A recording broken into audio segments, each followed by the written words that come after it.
We've all done it before, and especially me. We've wanted to get in shape, we've wanted to burn off the fat, and what have we done? We've cut our calories down, we've ramped up our exercise, and well, we haven't been able to get in the greatest of shapes because things could have been too confusing, too hard, and it's just not really sit in with you. So in this episode, I want to walk you through what you need to start doing to be able to see your body change from week to week, and especially when it starts to come to those stubborn fat areas, those hard to lose areas, those areas where you've been losing weight, and really no matter how much weight you've lost before, these other little nitty gritty areas just haven't gone. So I want to show you what I'm showing my members to be able to transform their own bodies so you can start using it from today too. And at the end of the episode, I'll give you a link that'll be below where you can click off to and be able to get access to the guide, the diets, the workouts, especially so it's going to suit you, so you understand everything that I've given you in this episode and you can really start taking it easily. The truth is, when it comes to stubborn fat and those hard to lose areas, I hate to break it to you, but I'm going to enjoy it as well because there is no special technique. Yeah, sure, we can understand that there might be more alpha than beta receptors, or there might be a lack of blood flow in certain areas that can hinder weight loss, but your body is going to naturally lose weight from certain areas. What I really want to get into in this episode with you is how do you really get into the shape that you want and be able to stay in shape. When so many people ask the question, well, what is the best fat loss diet for me? They're really trying to look at what's going to get them the bestest, fastest results.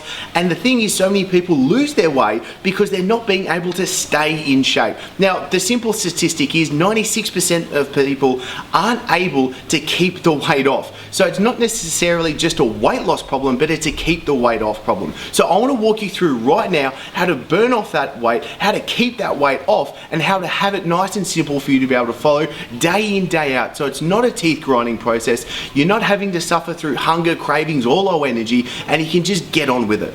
And the unsexy truth is, when it comes down to it, that the number one thing that you need to have working for you is consistency. You need to be able to continue to be able to follow the plan that's going to have your body progressing on a week to week basis. And especially when it comes to busting through and breaking through plateaus, or even completely avoiding them, we are going to cover this in this episode for you. But what you really need to understand is you can't keep trying to go down that fad radical diet stream. People trying to want to be able to whip off that weight in just a couple of weeks and not understand what's needed to be able to follow on with it. Now, in the 28-day challenge, I show people what they need to be doing, and I'm going to show you the exact same steps in this episode as well. But importantly, it's about how do you continue it on? How do you continue to have your body progress week to week? How do you really make sure that you burn off that weight and get into the shape that you want?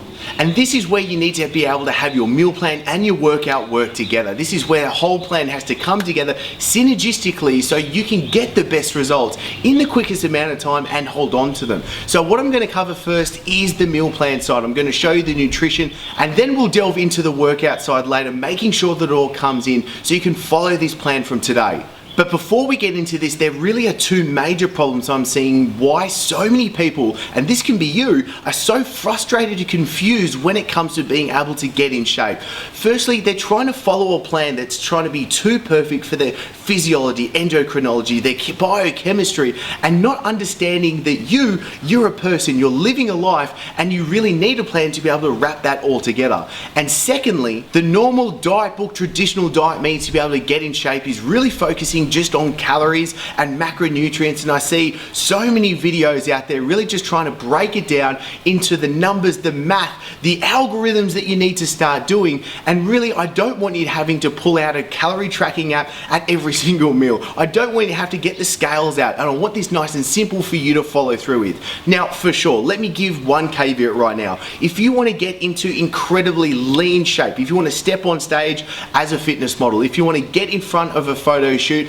and be really lean, those veiny abs, and have that, then you're going to have to take some extra next steps. And we'll cover that in future episodes, that's okay. But what I really want to give you right now is the basis, the principles that you can continue to work off to be able to have your body progress and also put your health in the front seat as well. I see too many people willing to get in shape but not really thinking at all about their health and really throwing that out the window. And the problem with that is that your health is going to come back to you. It's going going to snap back, and when it does, it's going to make your body harder to lose weight. So let's go through right now some of the simple changes you can start making to do with your meal and your diet. And really, when it comes down to it, I do really like the paleo diet approach for a bare bones basic beginner's concept for where we can start off, because food choice is the first thing that you can start with making better choices, making sure you've got the right food choices. And this is where especially I go by the PVFC meal model. So your proteins, your veggies, your fats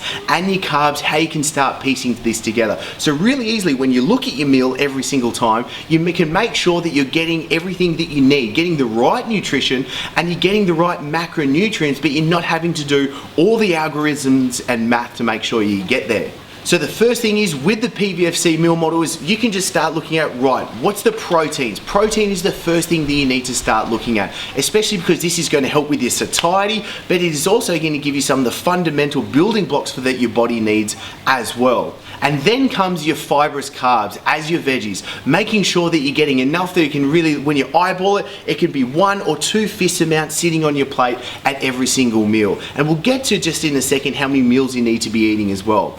And now it comes to your fats, and what I'll do is I'll add a list of the foods that I recommend that you can start to choose from whatever you like below the video. And then it comes to the carbs, and what I really don't want you to be is carb phobic. Now, this isn't going to be a low carb approach, this is going to be a smart carb approach, and especially when we're starting off with the point of just food choices, this is where you can have things such as sweet potato, pumpkin, quinoa, beans, and really that's a kind of paleo setting for what carbs need to be. I'm telling you the truth, I still include rice and oats in my day-to-day carbs as well. It's completely up to you. Now really, when it comes to it, it can also be carb timing. This is when we can look at another and more advanced method, but it doesn't need to be more advanced at all, is making sure you're eating the right nutrients at the right times. And this is why the PVFC meal model fits into this so well. So when you do have a meal that includes your carbs, and generally speaking, we can start talking about this as, say,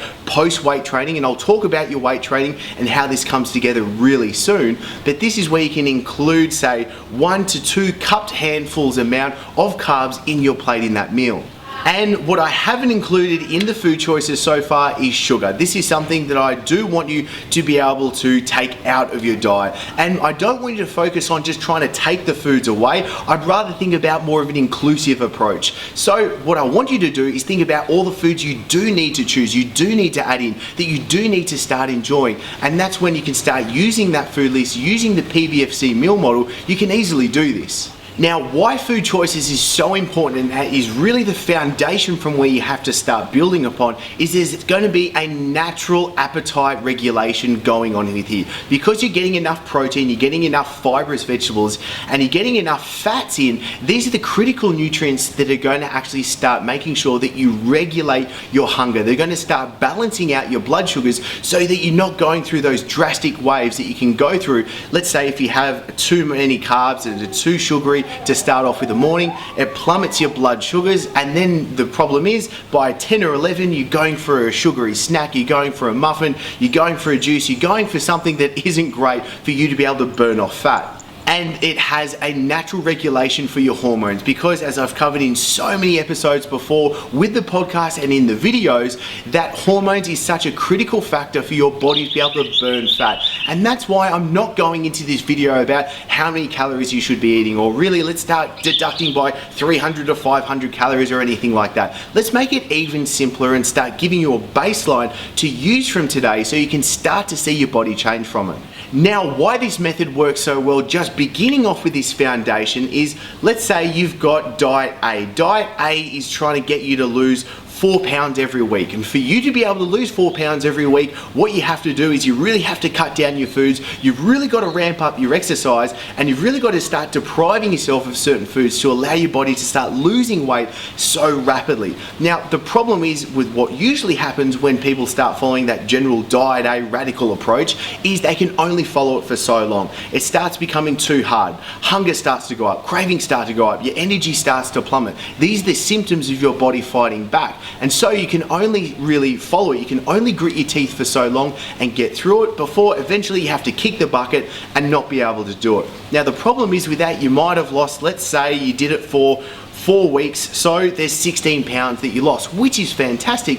But a common problem is the fat rebound effect, and this is where yo-yo dieting comes so much into the problem, because your body's been primed, your metabolism's had to drop so far to adapt to that radical approach that you're actually going to be easily primed to gain weight back again. Now, let's compare that to Diet B, where you might following a much lesser radical approach and might really just be wanting to burn, let's say, 1 to 2 pounds a week, which might not be fantastic from the get-go. But if you're able to easily follow this plan, it's really just being able to give you the right nutrition, being able to get you to lose a little bit of weight, and it's not throwing your body out of crazy homeostasis, then what you can do is continue to follow on with the plan, which means eventually you're going to be able to get in better shape than following that usual radical diet A approach, and you're going to be able to stay in shape as well. Now, let's talk about exercise, because I know we've been talking a lot about diet for you to be able to burn off that stubborn weight, but it's so important for you to be able to have the right exercise and workout plan that works together with your nutrition and diet plan as well. Too many people are trying to follow a workout and diet plan, they're completely separate, and this is where they're going really astray. So what better way to do it than you join me on my walk this morning, and then after this we'll get back into it and I'll be showing you the steps as to what you can be doing as of today. Now, why your workout plan is so important for you to be able to burn that stubborn fat. And look, yes, we're talking about belly fat, and really stubborn fat, there can be some more hard to lose areas all over the body. For females, you're usually looking at like the hips, thighs, buttocks area. For the guys, we're usually looking at like the lower abs and the lower back fat as well. So let's just break this on down. We've been talking a lot about how hormones are so important for your body to be able to burn body fat, especially insulin, and how effective your body is at using insulin, and that being insulin sensitivity being the term. Now, one of the best ways for you to actually increase your insulin sensitivity is through training. Smart workouts that are going to be able to increase your body's ability and burn off more fat. So we start with the basis of weight and resistance training. This is going to be your biggest bang for your buck when it comes to increasing your insulin sensitivity, into also increasing your ability to burn body fat. Now, smart resistance and weight training workout programs are also going to be designed to help you increase your growth hormone. Now, growth hormone is an important hormone that's also tied in with your body's ability to burn body fat. So you're probably thinking, well, how do I increase my growth hormone? Through my workouts then. What you need to be able to do is use big bang for your buck exercises. This is the sort of stuff where we're looking at squats, deadlifts, pulls, presses, the big exercises using multiple joints, using your big muscles. We're not talking about bicep curls, tricep push downs, or any stuff like that. We're really looking like, right, how can I get the biggest efficient movements in a small amount of time?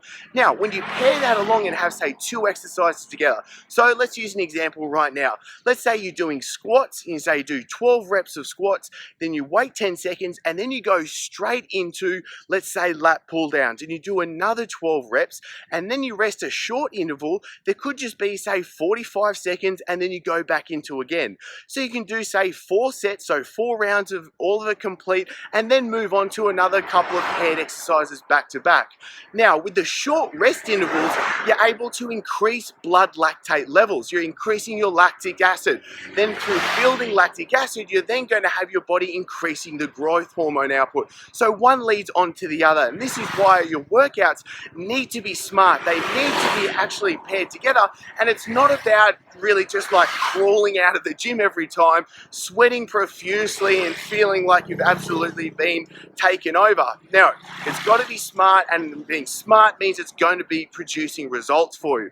So then, what we need to be able to do is then look at cardio. And I understand when it comes to cardio, there are so many people that are making it so hard and too confusing. People, or the gurus and trainers, they're giving black and white answers like high intensity interval training is the only cardio you should be doing for fat loss. And look, I'm totally against that. Giving a black and white answer for a really blanket statement that's supposed to work for everyone, I don't feel like that's right. So let's just say, for example, you're a mother that's got a 4-month-old baby that isn't sleeping great throughout the night, so you've got a wee bit of stress, your stress levels are slightly high.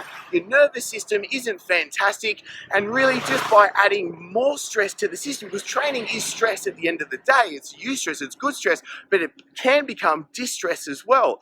So rather than actually slogging it out, doing really high intensity where your nervous system may not be able to recover well from it, what the better option is, you could be doing aerobic work rather than anaerobic work. So your cardio could be going for a walk, going out, maybe going for a surf, could be taking the dog out, taking the kids out for a run. Like, look, I've got a 3-year-old daughter and she loves to dance. So what does that mean? Well, daddy's dancing too. And I tell you what, it is a killer workout every time. I'm sweating, I'm beat, and it's always good fun. It doesn't need to be this hard effort the whole time. This is when you can actually have it mix into your life. So then when it comes to training and how often you should be training, I recommend that your weight training workout should be 4 times a week. And then you can be adding on some cardio as well. But really where it boils down to is you just need to be able to have your plan. Yes, it needs to be idealistic, as in the people that are trying to write a program that's going to be like, right, what is the maximum thing that you can be doing? But the real truth and honesty is that you're a person, you're living a life. So it needs to be realistic. This is where we combine idealistic and realistic with a plan that's going to get you the best results possible. So if you are able to do, say, high intensity interval training as a part of your workout program, then a great way to start off is, say, some Tabata method. This is where, let's say you're going to start on an exercise bike, because starting running and sprinting, doing this, and you haven't been running for a while, isn't the best option. Let's say you jump on an exercise bike after a warm-up and you go 20 seconds flat out, and then you go 10 seconds, nice, slow, it's kind of like moving recovery, and you do that just back to back for 8 minutes. Now, this is an excellent high-intensity interval workout, and it's only 8 minutes long, not even including the workout. So this is something you can do as well.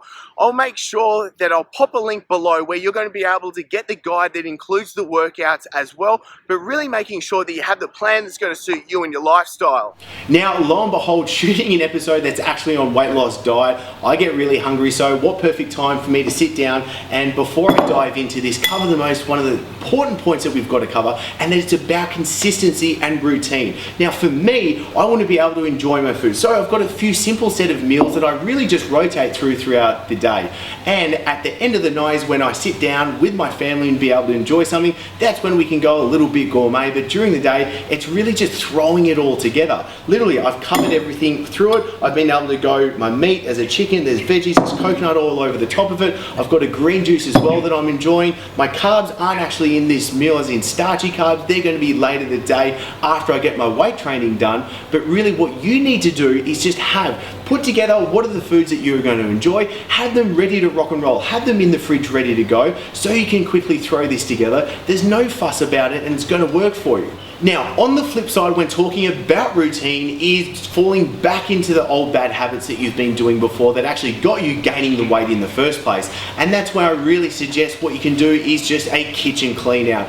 Go through, take out the bad foods, and if you know that you're going to be tempted from, because I will 100% admit, if I've got chocolate or if I've got cookies or if I've got something sitting in the kitchen, there's a really good chance that I'm probably going to go for it at the end of the day. So what I do most of the time is I just not have it, and then I can easily go for it, because I do still want to enjoy it. And especially with an upcoming cheat meals episode, you're going to see how we do enjoy it, but at the same time not have it absolutely go backwards with the weight loss efforts that we've been trying to put forward with. Because one of the most important factors of actually getting in shape is so many people are just trying to rely on willpower. And willpower is shown it's just not going to be great for you to work with. The reason that is because it's like a battery. It's going to run out throughout the day. As you go throughout the day, you're making choices, you're making decisions, you're saying no to things because you know it's a good choice. At the end of the day, this is why it's so easy for you to put your hand in the cookie jar, go for the chocolate, or maybe even just overeat at dinner time. So this is why we can make it easier and have all these simple foundational principles set in place so that's even not a problem for you.